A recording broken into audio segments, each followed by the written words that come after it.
Whether you're a seasoned vet of the payments industry or a brand new rookie who just heard the term dual pricing for the first time, you're in the right place. This is the only podcast that shares the strategies and stories behind selling merchant services, all from the perspective of those on the front lines. Welcome to Agent First.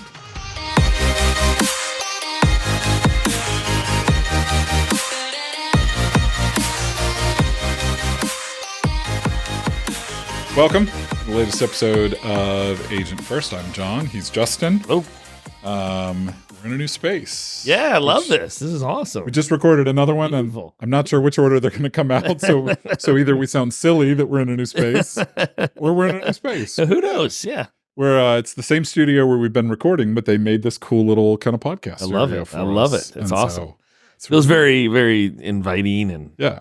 Roll around the rug a little bit. You can't see there, the rug, but there's a rug down there. I'm a little disappointed that I wore shorts and you didn't, because it's the first time we've recorded that we weren't both in shorts. I think it's probably only the 10th day in the last year I wore jeans. So it's a little chilly in Phoenix today, but normally I still wear shorts, but I don't know why today. So we'll put something across the bottom of the screen here, just blocking from, we don't want to show too much light. That's right. But, that's right. So and it's funny because we haven't shied away from naming companies, but we're just going to say there was a company in our industry that got acquired, surprisingly. Yeah. And obviously in your role at PayCompass, that was something that impacted us. Yeah. Not directly, but certainly indirectly, especially as agents or maybe looking for places to land. And so I thought it would be really interesting to, I know you did some travel and you kind of had a chance to sit and break bread and meet with folks. I'd love to just kind of hear about, maybe the questions that you got, not necessarily specifically about PayCompass, because obviously that's not the focus of this. But I have to think that some of those questions are probably some of the same ones that people that listen to us are asking about consolidation in the industry, about changes in the industry. And so I just thought, if you'd be willing to share maybe some of the questions that you got more than once, and maybe a little bit of how you answered them, if you can remember the answers you made up on the spot. So. Yeah, I feel like I got the same questions 147,000 times. So yeah. I'm guessing you don't have to think hard about this. Yeah. And I don't mind talking about who it is. I mean, this is all factual, where I'm not going to sit here and share opinions or and I don't think there's anything wrong about what happened. But a company that I formerly was one of the original founders of, and has been in the industry quite a while, and has done some great things. A company called Beyond, or Get Beyond.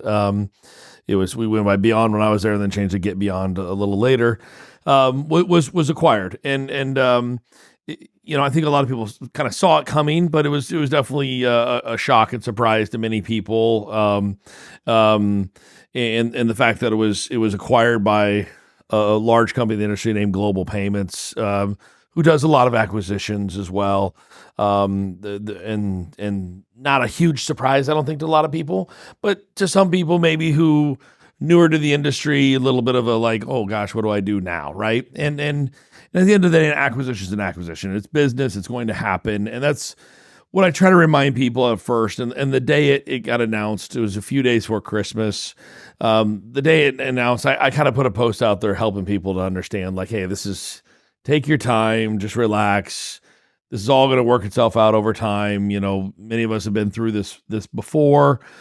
Figure out what's the right steps for you and decide. And so at the end of the day, they were all W-2 employees of Beyond, and therefore going to become W-2 employees or they have the choice to become W-2 employees of their subsidiary, a global subsidiary, Heartland Payment Systems, and become that. And so there was a lot of questions. And so me being, obviously, I used to work at Heartland, and then I was one of the founders of Beyond, and then I left, and then a lot of people have remained great friends with. So I naturally became a person that got called a lot, asked a lot of questions. What do I do? What's the choices? What's happening?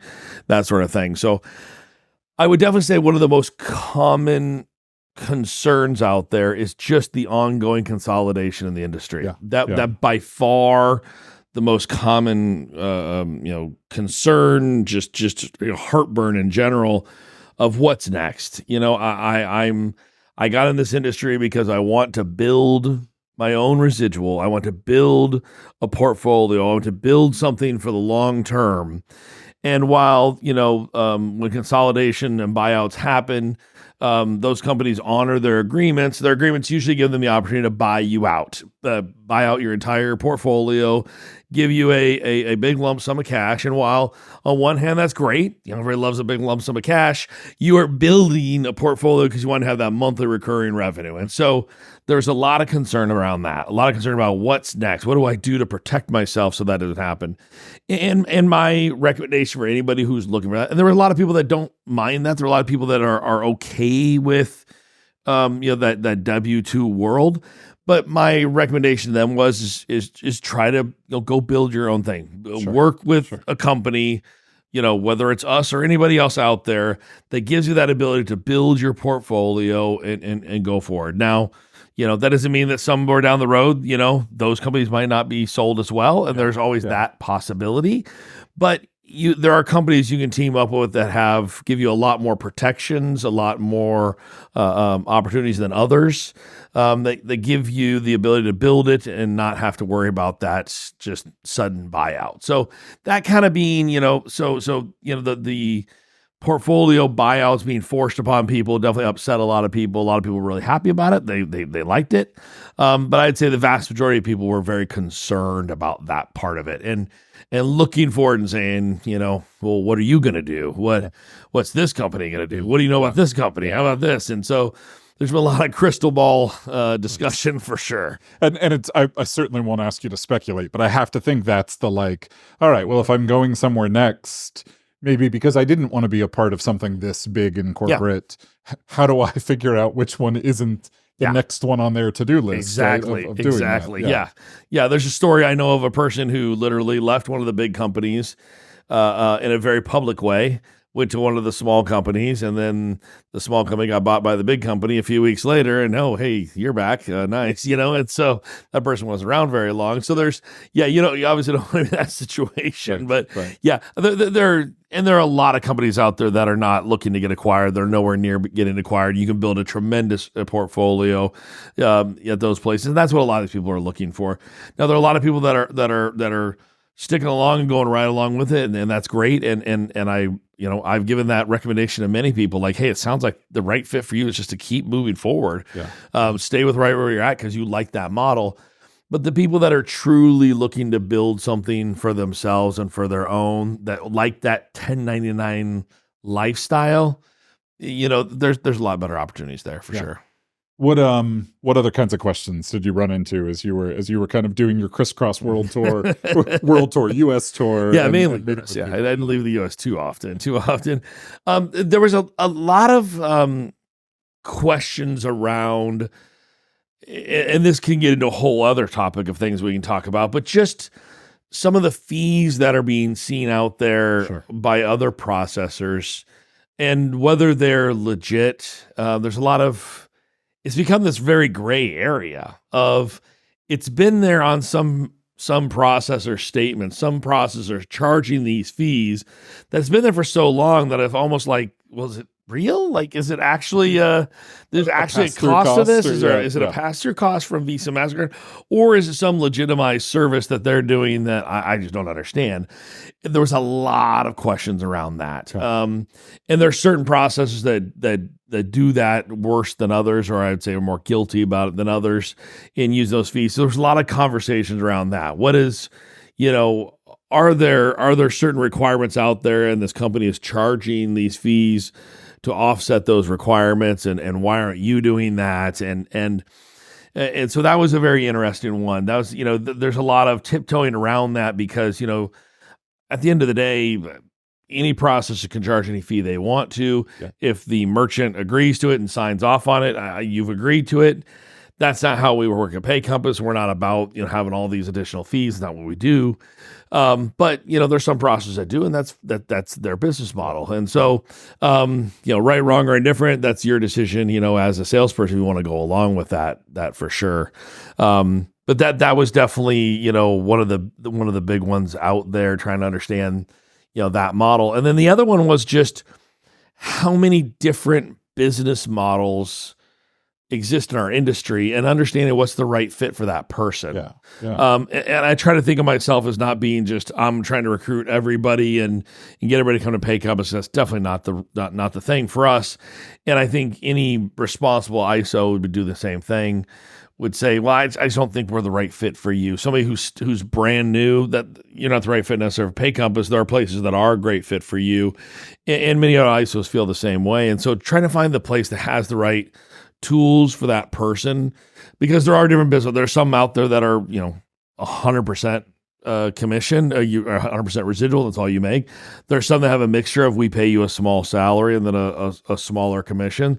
There's some that are out there have escalating scales, and some of them are W-2, some of them are 1099, a mixture of all of them, and what fits your lifestyle best. And so at Pay Compass we're 100% residual only. That's all that you get paid once a month for your residuals, and that's our model, but that might not be the right fit for everybody. A lot of that. Those were really, I think, the most common questions out there, and diving into those. And I think this all started. We're pretty close. We're right at a month now that this has been going on, and definitely it's dying off. There's a lot less conversations happen, a lot less of that happening, but there was just a lot of confusion. Sure. A lot of misinformation being put out there, and I'm humbled, I guess, that many people reach out to me to try to get the straight information on everything. But I was saddened to see how much misinformation was out there. How many people were using certain angles in their business to say, "Well, we're superior because of X, Y, Z," but really, at the end of the day, stop, slow down, and think, what does XY do for me as a sales agent? And whatever XYZ is might be different, but whatever it is, how does that benefit me? What is that doing to benefit, my business every day and my family long term? Yeah. And I'll give you credit, not that you're asking for it, but I sat alongside you as you had some conversations with some people that were basically saying, "Hey, I want to come on board." And you basically talked them out of it, right?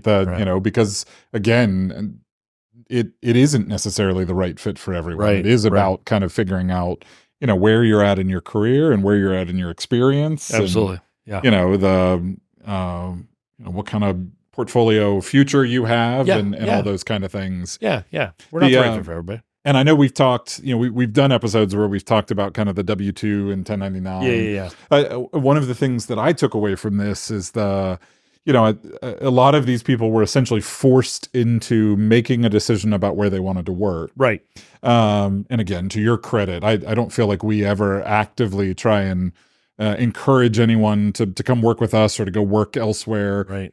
But it did kind of open that, that should be probably part of working in this industry, is just staying on top of the different business models, staying on top of the different shifts and changes in the industry, right? So that you're not necessarily waiting for this kind of the highway is ended before you're looking for maybe an on ramp or an off. Yeah.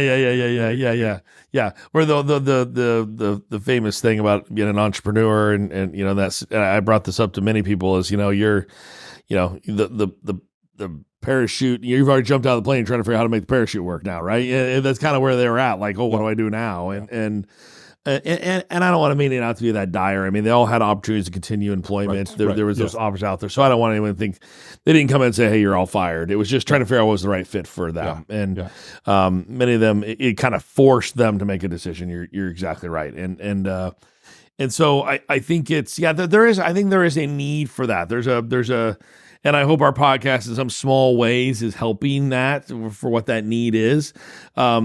Because there are people that are making decisions which way to go based upon false information, or old information, old beliefs. For example, the one that came up a lot also was, "Hey, I need insurance for my family, so I can't go 1099." Now, I totally understand that. There is a firm belief in our country, and I think was a reality a long time ago, that it is just impossible to get health insurance unless I'm with a company that offers it through a group plan. But that's just not truth anymore. There are many opportunities out there. The health market workplaces in each of the state, and I might have said that health insurance marketplace, whatever. I think I got in each state there is an opportunity for you to get health insurance. There are a lot of them out there. There's a lot of out there that are really are not any less expensive or not any more expensive than what you can get through some companies. Right.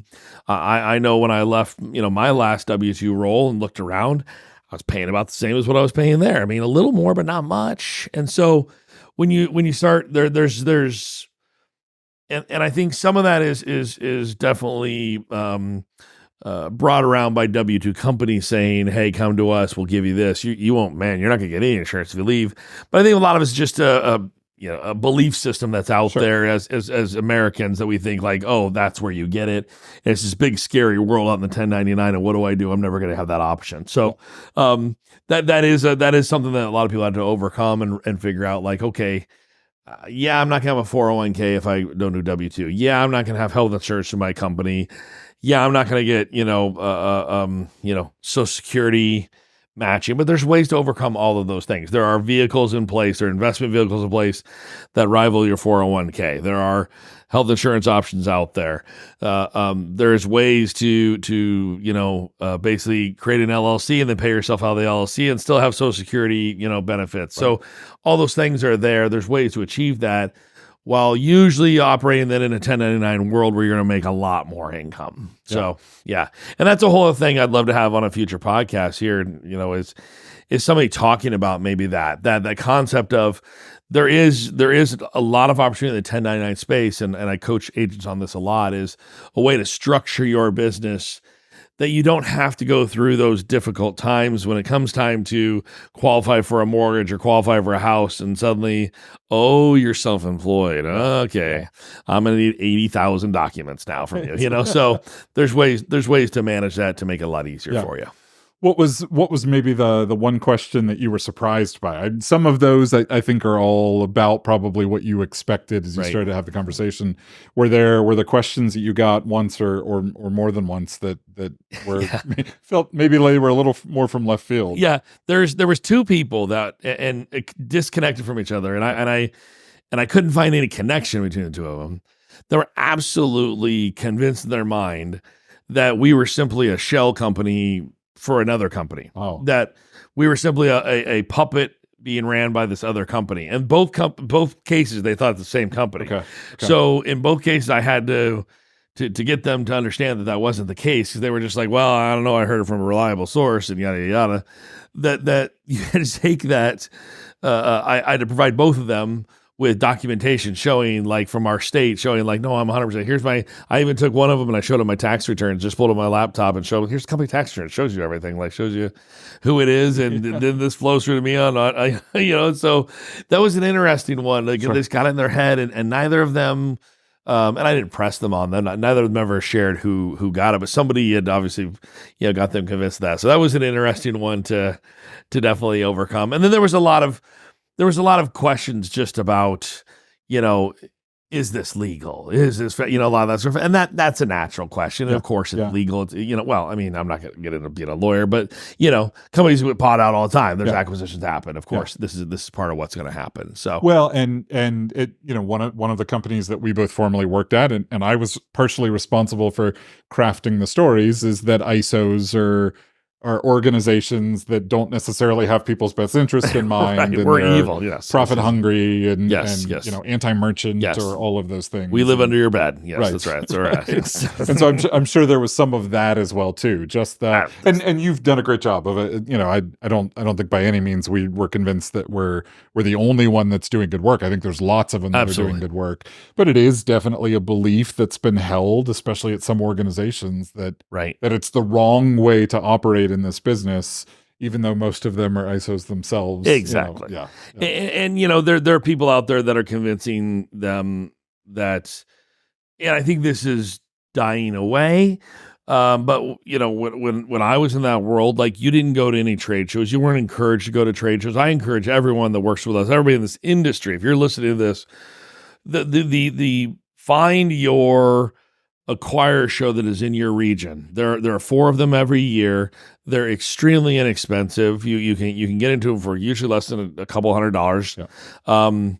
stay. You don't have to stay at the hotel where they're at. Sometimes they're a nice hotel. Stay at a cheap hotel down the street if you can't afford. Whatever. Like, get yourself there and just walk around, start familiarizing yourself with the industry. The first time I went to one of those was absolutely amazed that I thought everyone was going to have a third eye and like just talons and like they're out to just eat my children and you really realize like these are a bunch of great people that are trying to do the same thing we're doing here. There's a lot of great products out there, and that's. I encourage everyone to do that. I mean, this year there's a show in New York, there's a show in New Orleans, there's a show in Vegas and Chicago. Thank you. And Rod would kill me if I forgot Chicago there. Sorry, Rod. Those are great opportunities just to go and just check it out and enjoy and learn what else out there. It doesn't mean that your company's not a great company. I'm not saying, hey, get away from your company. I'm just saying like, just learn what's out there. Go to some of the classes, go to some of the events. And it's just a great opportunity to learn what's out there so that if this does happen to you at some point, and it did to me, and it was only because, I never really thought about this until right now. It was only because I had attended so many of these shows during my time at Beyond and had connected with so many people through the trade shows that I knew what to do next when I left Beyond. I had at least some people that I was able to pick up a phone and call and say, hey man, I need some advice. I need some guidance. I need some direction. Otherwise I would have not really known what to do next. Yeah. And I know some of the folks that we've talked to, that's the role they've played is people that maybe didn't really know what other options there were.